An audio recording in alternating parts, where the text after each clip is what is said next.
খানপুর মানব কল্যাণ সংস্থার উদ্যোগে জেলা প্রশাসকের অনুদানের চাউল বিতরণ। বিস্তারিত জানাচ্ছেন পারভিন আক্তার, নারায়ণগঞ্জ জেলা প্রতিনিধি।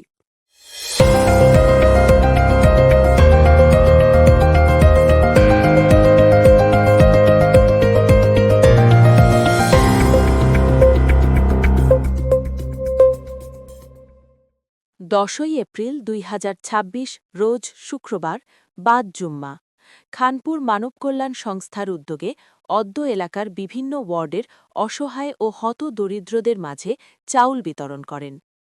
প্রধান অতিথি হিসাবে উপস্থিত ছিলেন অদ্য এলাকায় গণ্যমান্য ব্যক্তি মোহাম্মদ আজাদ। সংস্থার কার্যক্রম সম্বন্ধে বক্তব্য রাখেন সংগঠনের সভাপতি পারভিন আক্তার ও সাধারণ সম্পাদক হাজী মোহাম্মদ নাজির খান। দৈনিক পুনর্জাগরণ BD24 সত্যের পক্ষে। আমরা এই চালগুলো বিতরণ করব আজকে। এর মাঝে আজকে শুক্রবার দেখি গার্মেন্টস কর্মীদের বন্ধ হিসাব করে আমরা আজকে শুক্রবার এই জন্য আমরা চালগুলো বিতরণ করছি। আসসালামু আলাইকুম।